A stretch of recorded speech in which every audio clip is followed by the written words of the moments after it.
아멘.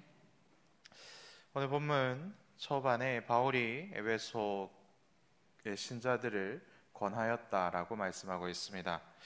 권한다라는 것은 격려하다, 그리고 위로하다라는 의미도 있고, 그리고 가르치다라는 의미도 함께 포함하고 있는 단어지요.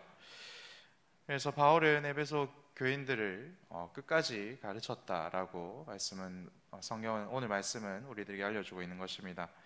왜 바울은 에베소 교인들은 떠나는 그날까지 이렇게 끝까지 권하고 끝까지 가르친 것입니까? 먼저는 이제 본문 이후로는 바울은 에베소 교인들을 만나지 못합니다. 나중에 밀레도에서 에베소 교회 장로들을 청하여 만난 기록은 있지만 이제 에베소 교인들과는 마지막 순간이라는 것이지요. 바울이 성령으로 충만하여 사역하면 할수록 이제 예루살렘으로 갈 때가 다가오고, 내가 예루살렘으로 가게 되면 나는 큰 환란을 겪게 될 것이다라는 것을 이제 바울이 조금씩 알게 됩니다. 그렇죠? 그래서 바울은 이제 이 순간이 에베소 교인들과는 마지막 상황이다라는 것을 알고 있었고, 그래서 마지막까지 그들을 권하여 가르치는 것입니다. 그리고 나중에 에베소 교회 성도들을 위하여서 기록하였던 편지인 에베소서 말씀을 보면 이제 아데미 여신을 중심으로 교회를 위협하는 영적인 전쟁터가 바로 이 에베소 지역이다라는 것을 우리가 잘 알 수 있게 되는데, 그래서 영적 전투의 한복판이 에베소였고, 바울은 자신이 에베소를 떠나 그리고 그들끼리 이렇게 신앙생활을 해야 되던 그 상황 속에서도 흔들림 없이 신실하고 견고하게 신자답게 살 수 있는 방법들을 알려주기 위해서 마지막까지 권하였던 것입니다. 그리고 이제 에베소를 바울이 오늘 본문에서 떠난 이유가 또 몇 가지가 있는데, 먼저는 그곳에서 있었던 소동을 이제 피하기 위해서 떠난 것이지요.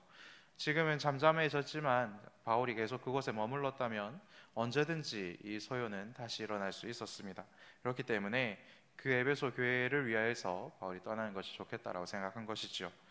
둘째로는 이제 에베소를 떠나 마케도니아에 있는 성도들을 만나는 것이 유익하다라고 하나님께서 알려주셨기 때문에 그렇겠지요. 마케도니아는 그리스 북부 지역을 뜻하는 말입니다. 이 지역에는 빌립보, 데살로니가, 베레아 등의 도시가 있고, 그곳에는 믿음의 형제들이 있고, 바울은 그곳을 두루 다니며 에베소에서 가르쳤던 것처럼 그곳에서 권하기 위하여 에베소를 떠난 것입니다. 더 나아가서 오늘 본문에 등장하지 않지만 로마서 15장 말씀을 보면 바울이 예루살렘에서 일루리곤에 이르기까지 두루 다니며 예수님의 복음을 남김없이 전파하였다라는 말씀이 있습니다. 일루리곤은 그 마케도니아 북쪽 지역, 지금의 발칸반도 지역을 이야기합니다. 지금 지도를 찾아보시면 세르비아, 그리고 몬테네그로, 크로아티아 이런 나라들이 모여 있는 곳입니다. 옛날에는 유고슬라비아라고 했던 그곳이죠. 그래서 2차 전도 여행 중에는 바울이 이 지역 마케도니아 지역에 오래 머물지 못했었죠. 계획에 없었던 일정이기도 했었고, 그곳에서 유대인들의 방해가 굉장히 심했기 때문에 그렇습니다. 근데 바울은 오늘 에베소에서 떠나 마케도니아 지역으로 가서 그곳의 믿음의 형제들을 권하고, 그리고 말씀으로 돌보고, 그리고 그 마케도니아 지역뿐만 아니라 일루리곤 지역까지 이렇게 복음을 전파하는 그런 또 미션 하나님께서 주셨기 때문에 옮겨간 것입니다. 그리고 세 번째는 디도를 만나기 위하여서 이렇게 마케도니아로 간 것으로 봅니다. 고린도후서 2장을 보면 바울이 드로아에 갔을 때 자신보다 앞서 고린도 교회로 보냈던 디도를 드로아에서 만나기로 했었는데 만나지 못하여서 마음이 심히 불편하였다라는 그런 말씀이 있지요.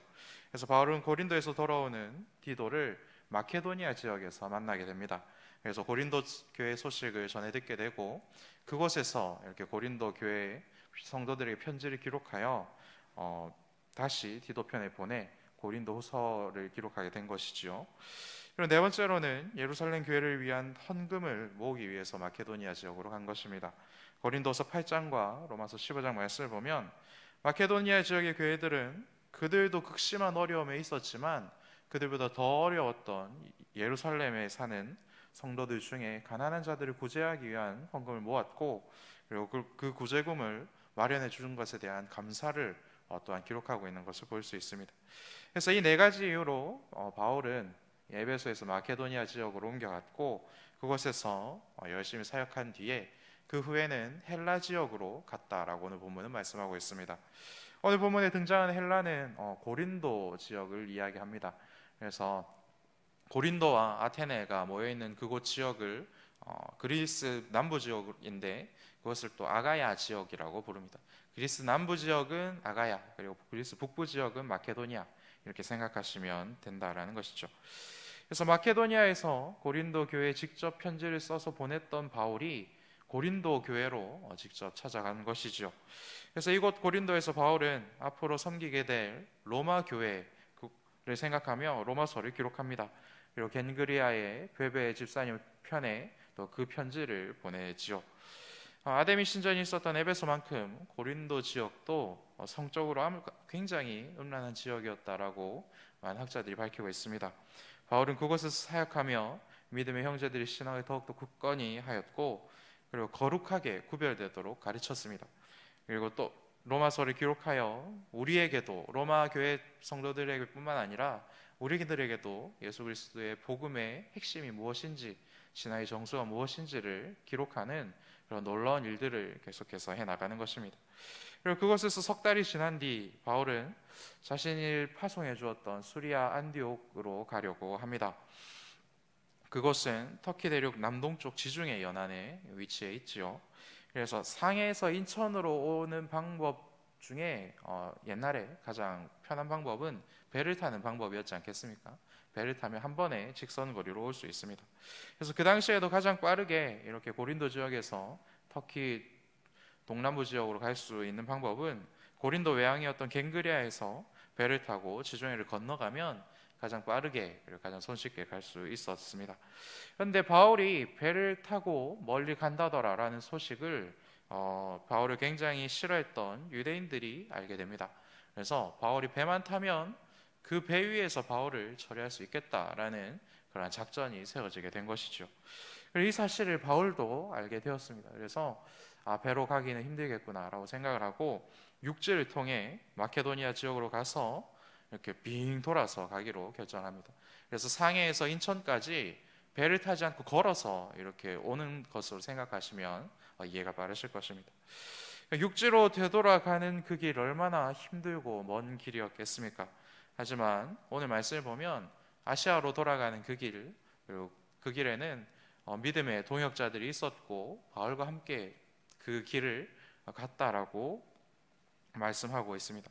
4절 말씀을 보면 베레아 사람 소바더, 데살로니가 사람 아리스다고와 세군도, 더베 사람 가이오, 디모데, 그리고 아시아 사람 두기고와 드로비모, 이분들은 예루살렘 교회에 구제금을 전달하였던 각 지역 교회의 대표들로 우리가 볼 수 있습니다. 예루살렘 교회 헌금을 마련하고 그 헌금을 이렇게 전달하기 위해서 바울과 함께 동행을 한 것이죠. 바울은 혼자 육로를 통해 마게도니아 지역을 건너갔고 이들은 겐그리아 지역에서 배를 타고 드로아로 가 있는 것입니다. 그리고 그곳에서 바울을 기다리고 있었던 것이죠. 그리고 본문 5절을 보면 바울을 기다렸던 사람을 이제 우리라고 표현하는 것을 볼 수가 있습니다. 이 표현으로 알 수 있는 것은 바울과 이 사도행전의 저자였던 누가가 드디어 만나서 함께 동행을 시작했다라는 것을 확인할 수 있습니다. 그래서 오늘 본문부터 사도행전이 마치는 시점까지 이제 바울 일행을 표현할 때는 우리라는 이런 표현이 계속해서 등장하는 것으로 확인할 수 있는데 그것은 바울과 누가가 함께 이 모든 사역을 진행하였고 그렇기 때문에 이것을 기록한 누가는 더욱더 생생하게 모든 사역의 현장들을 지켜보았고 이것이 기록하였다라는 것을 확인할 수가 있는 것이죠.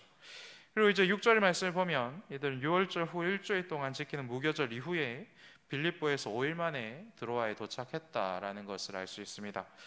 드로아에서 1회 그리고 즉 7일을 그곳에서 머물게 되었다라고도 이렇게 말씀하고 있죠. 빌립보에서 드로아까지는 배를 타면 이틀 걸리는 거리입니다. 그런데 3일이나 더 걸렸다라는 것은 어떤 것을 의미하는 것일까요? 그 당시 날씨나 기상이 좋지 않아서 굉장히 오랫동안 배를 탔고 굉장히 힘들게 배를 타고 그곳에 도착했다라는 것을 우리는 알 수가 있는 것입니다.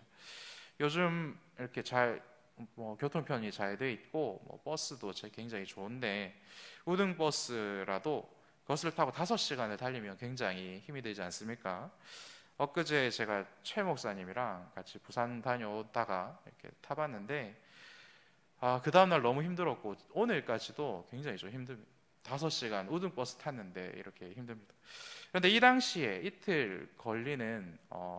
배로 이틀 걸리는 거리를 5일 동안이나 이렇게 타고 왔으면 얼마나 더 힘들었겠습니까? 그리고 바울은 육지로 이렇게 뺑 돌아서 항구에서 이렇게 배를 탄 것이죠.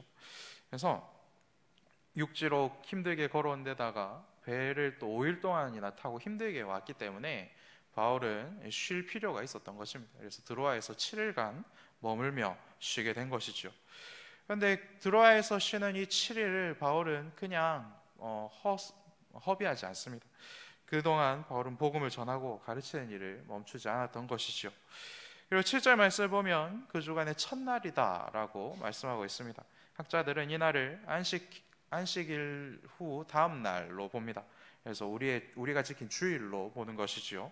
그리고 그날 무엇을 했냐면 떡을 떼려 하여 모였다라고 말씀하고 있습니다. 이것은 성찬식을 말하는 것이죠. 우리 교회에서 하는 성찬식은 성찬식에 참여하는 성도들 숫자가 굉장히 많기 때문에 그 빵을 잘라놓은 빵을 저희들이 이렇게 같이 먹지 않습니까? 근데 이때는 예수 그리스도께서 우리를 위하여 자신의 몸을 찢어 주심을 기억하기 위하여서 온전한 빵을 가지고 그 예배에 참석한 사람들이 함께 떼서 그것을 먹었습니다. 무엇을 의미하는 것입니까? 예수님께서 나에게 생명 주시기 위해서 자신의 살을 찢어 주신 것을 우리가 같이 기억하고 내가 이 빵을 찢음으로 나의 예수님의 살을 먹는 것입니다라는 것을 표현한 것이죠. 그래서 주일에 모여서 예배를 드릴 때마다 이분들은 성찬식을 진행하였던 것이죠. 그래서 바울이 드로아를 떠나려 했던 그 전날, 드로아에 머문 7일째 되던 날, 이날은 주일이었고 이들은 주일 예배를 함께 드렸고 그곳에서 성찬을 진행하였다라는 말씀을 하고 있는 것이죠. 그래서 7일간 복음을 전했고 바울은 그렇죠. 그리고 그 7일간 복음을 들었던 자들이 또 함께 모여 드로아에서 주일 예배를 드리는 것입니다. 이 당시 복음을 듣고 믿었던 사람들은 주로 노예나 그리고 일꾼 같은 그러한 계층의 분들이 많았습니다. 요즘에도 쉬는 날이 보장이 되지 않는 직업이지 않습니까? 이때는 더 쉬는 날이 보장이 되지 않는 그런 직군이었을 것입니다. 그래서 낮에 열심히 일하고 저녁 시간에 함께 모여서 주일 예배를 드린 것입니다. 요새 작은 예배를 하고 있지 않습니까? 저는 주일 오후 2시에 작은 예배를 합니다. 되게 열심히 들으시는 때가 있습니다. 제가 잘하는 건 아닌데 되게 열심히 들으시는 때가 있습니다. 그럼 저도 신나가지고 이제 준비한 원고가 아닌데도 막 이것도 설명하고 저것도 설명하고 막 그런 때가 있습니다. 그러면 어떻습니까? 이제 1시간 정도 해야 되는데 1시간 넘어가기도 하고 뭐 이렇게 되죠. 굉장히 열심히 들어주시면 하는 사람도 힘이 나서 열심히 하게 됩니다. 그런데 주일 오후 2시는 너무 졸린 시간입니다. 그렇죠? 식사하시고 이제 별로 이렇게 실력도 없는 목사가 이렇게 막 가르치면 식사도 하시고 이제 너무 졸린 시간이기도 하고 목사님 좋은 말씀하시는 건 알겠네 이렇게 자기도 모르게 스스로 가십니다. 그래서 한 분, 두 분씩 이렇게 가시는 걸 제가 보면 오늘은 최대한 빨리 마쳐야 되겠다라고 생각하고 하고 막 딱 끝내고 마칩니다. 그러면 예상보다 훨씬 일찍 마치면 그렇게 개운해하시고 기뻐하시는 모습을 볼 수 있어요. 그래서 상황에 따라 들으시는 분들의 상황에 따라 이렇게 강의하는 사람이 시간을 조절한다라는 것이죠. 그런데 오늘 말씀을 보면 다시는 돌아오지 않게 되었던 에베소에서 열심히 권하였던 것처럼 드로아에서도 다시 돌아오지 못한다라는 것을 알았던 바울이 마지막 주일 예배를 자정까지 드렸다라고 말씀하고 있습니다. 그 늦은 시간까지 듣는 자들도 힘을 내어서 들었고 바울도 더욱더 힘을 내어서 그들을 권한 것입니다. 말씀을 선포한 것이죠. 그런데 여러분 하루 종일 일한 뒤에 저녁부터 예배를 시작해서 밤 12시가 되면 그 시간 너무나도 가혹한 시간이지 않겠습니까? 자기 의지로 몸을 컨트롤할 수 없는 그런 시간대일 것입니다. 결국 오늘 말씀은 깊이 졸게 된 유두고가 졸음을 이기지 못하고 3층에서 떨어져 사망했다라고 말씀하고 있는 것이죠. 그런데 여러분, 깊이 졸다라는 것은 어떤 것입니까? 처음부터 내가 자려고 이렇게 아무 의지도 없이 자려고 이렇게 자다가 코를 골면서 잤다, 이런 표현이 아닙니다. 점점 졸음이 찾아와서 눈꺼풀이 감기고 감겼다라는 것을 표현한 것이죠. 그래서 유두고는 안 자려고 노력하고 더 노력을 하고 졸음과 굉장히 오래 싸웠지만 끝내 패배하고 잠에 들었다라는 것입니다. 하루 종일 일하고 와서, 그리고 바울 선생님이 전하는 그 말씀을 열심히 듣고, 그리고 떡도 떼고 그렇게 예수님의 은혜를 누리려고 왔는데, 바울 선생님 말씀은 갈수록 길어지고 끝날 기미가 보이지 않고, 그리고 피곤한데도 창문에서 버티다가 결국 잠들게 된 유두고는 떨어졌고 그곳에서 사망하였다. 이것이 오늘 본문의 내용입니다. 그래서 오늘 말씀을 읽고 굉장히 이상한 데서 은혜를 받으신 분들이 많이 있습니다. 예배 드리다가 졸아도 괜찮은가 보다. 제가 어릴 때 좀 그랬거든요. 그리고 뭐 하나님 살려주시나 보다. 그래서 어떤 목사님들은 그래도 예배 드리러 와서 조시고 뭐 이렇게 하십시오, 뭐 이런 분들도 있어요. 그래도 예배 드리러 오는 것이 은혜이기 때문에 뭐 이렇게 말씀하시는 분도 있었습니다. 제가 기억이 나는데요. 그 모든 것도 뭐 부정할 수 없는 사실이긴 합니다. 그런데 이제 이 장면을 보고 이제 9절 말씀을 보면 바울이 생명이 그에게 있다라고 이렇게 말씀하지 않습니까? 그래서 어떤 학자들은 이 말을 보고 부활을 믿지 않는 학자들이겠죠. 그래서 유두고가 완전히 죽은 것이 아니라 잠깐 기절했던 것이다, 뭐 이렇게 표현을 하기도 합니다. 그런데 사도행전의 저자는 누구입니까? 누가이죠. 그의 직업은 의사였습니다. 그래서 오늘 본문부터 사도행전이 끝나는 시점까지 바울과 동행하며 있었던 일들을 기록한 것인데, 추락한 유두고의 죽음을 가장 먼저 확인하고 내려가서 이렇게 일으켜 보았던 사람이 아마 누가였지 않겠습니까? 그리고 유두고가 확실하게 사망하였다라고 사망 선고를 내린 사람도 누가였을 것입니다. 일반인이었다면 몰라도 의사였던 누가가 유두고의 상태를 잘못 판단했을 가능성은 거의 없을 것입니다. 누가는 자기의 일을 굉장히 잘하는 것이죠. 그런데 바울은 너무나도 일 잘하는 실력이 좋은 의사였던 누가의 사망 선고를 듣고도 그에게로 가서 엎드려 누워 기도합니다. 그리고 이 모습은 우리가 처음 보는 장면은 아니죠. 하나님께서 죽은 자들을 살리실 때 종종 우리들에게 보여주는 장면이기 때문입니다. 엘리야가 사르밧 과부의 아들이 죽었을 때, 그리고 엘리사가 수넴 여인의 아들이 죽었을 때 본문의 모습과 같은 모습으로 죽은 자들을 살리는 것을 우리들에게 보여주는 것이죠. 하나님께서 이곳에서 유두고를 살려주신 이유는 무엇입니까? 먼저는 예배의 장소는 죽은 자를 살리는 장소이기 때문에 그렇지요. 예배의 말씀을 통하여서 영원한 생명이신 하나님의 말씀이 선포가 됩니다. 이 땅에서 죄의 노예로 살던 우리가 하나님의 자녀로 새로운 신분을 얻고 새로운 생명을 얻는 것이 우리가 예배드리는 곳에서 일어나는 것이지요.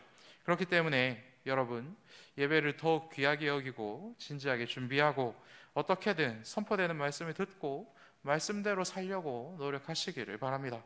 그리고 그것을 위해서 끊임없이 기도하셔야 되는 것이죠. 주일 예배, 새벽 예배, 수요 예배, 금요기도회, 교육부서 예배, 가정 예배, 순 예배, 이사 예배, 하나님께서 우리들에게 주신 굉장히 많은 종류의 예배가 있습니다. 그 모든 예배를 귀하게 여기시고 예배를 항상 가까이 하시는 여러분들 되시길 바랍니다. 그러면 죽어가던 우리의 영도 다시 살아나고, 확실하게 죽어있던 우리들이 새롭게 힘을 얻어서 살아난 역사들을 그 예배 가운데 누릴 수가 있는 것이죠. 그리고 두 번째로 이 일이 들어와 사람들에게 큰 위로가 되고 큰 기쁨이 되었기 때문에 하나님께서는 이곳에서 유두고를 살려주신 것이죠. 하나님의 일하심은 모든 신자들에게 큰 위로가 됩니다. 하나님의 구원은 또한 마찬가지이죠. 영원하신 생명이신 하나님의 일하심은 우리 모든 죄인들에게 큰 위로가 된다라는 것입니다. 이 땅은 우리를 쉬지 못하도록 몰아세웁니다. 주일에도 일하게 만들고 주일 예배보다 돈을 버는 것을 인생의 더욱더 중요한 가치로 우리들을 몰아넣습니다. 그런데 유두고의 모습은 어떠합니까? 예배 드리러 와서 졸다가 죽었어도 하나님이 그를 기억하시고 결국은 다시 그를 살려내시지 않았습니까? 죽음도 하나님과 우리를 갈라놓을 수 없다라는 것을 이곳에서 선명하게 보여주신 것이죠. 왜 그렇습니까? 예수님이 이미 우리의 모든 죄를 다 뒤집어 쓰시고 죽으셨고 다시 부활하셨기 때문에 그렇습니다. 그리고 그 은혜를, 동일한 은혜를 우리들에게 부어주시는 것이 바로 예배의 장소이기 때문에 그렇죠. 여러분, 우리가 이 땅을 살아가면서 실패해도, 우리가 예배 중에 실패하면, 예배에 목숨을 걸다 실패하면 하나님이 붙들어 주시고 우리를 책임져 주시는 줄 믿으시기 바랍니다. 의사는 죽었다라고 선포하여도 이 땅에 모든 권위가 우리의 인생은 실패했다라고 선포하여도 하나님께서 아니다, 예수의 생명이 저 사람 안에 있다, 예수의 생명이 저자 안에 있다라고 선포해 주시면 그 자 안에는 영원한 생명이 떠나지 않는 것입니다. 그것이 우리들에게 위로가 되고 또한 기쁨이 되며 소망이 됩니다. 그런 인생, 우리 그때부터 신나게 되는 것이죠. 그런데 여러분, 성공해도 예배를 떠난 성공은 어떠한 성공입니까? 예배를 외면하고서 우리의 힘으로 만든 성공은 어떠한 성공입니까? 그것은 진짜 성공이 아닌 것이죠. 이 세상은 성공이라고 이야기하고 우리의 삶을 부러워하더라도 하나님께서 아니다, 내가 저자를 모른다, 내가 저 인생에는 영원한 생명을 주지 않았다라고 선포하면 그때부터 내 인생에는 답이 없어지는 것입니다. 그렇지 않겠습니까? 주님 말씀을 기억하고 예배를 사랑하는 마음을 허락해 주십시오라고 기도하시고 복음 전하는 일에 힘을 낼 수 있는 힘을 주시기를 여러분들 이 새벽에 기도하시기를 부탁드립니다. 또한 오늘 벽자 화장터에서 위로 예배가 있습니다. 끝까지 예배의 자리를 지키고 예배와 찬양을 가장 뜨겁게 하였고 열정적으로 하였던 우리 형제에게 예수의 생명이 차고 넘치도록 흐른다라는 것을 믿습니다. 지금 예수님과 함께 있으며 이곳에서 찬양했던 것보다 더 크게 찬양하고 이곳에서 예배드렸던 것보다 더 신나게 예배드리고 있을 줄 믿습니다. 그렇기 때문에 오늘 장례 일정도 우리들에게 위로가 되고 큰 도전이 된다라고 저는 믿습니다. 남은 일정들과 가족들 위해서도 또한 기도해 주시기 바랍니다. 함께 기도하겠습니다. 하늘에 계신 우리 아버지의 이름을 거룩하게 하시며 아버지의 나라가 오게 하시며 아버지의 뜻이 하늘에서와 같이 땅에서도 이루어지게 하소서.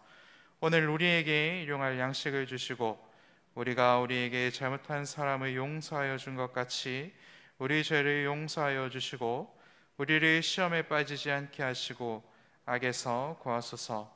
나라와 권능과 영광이 영원히 아버지의 것입니다. 아멘.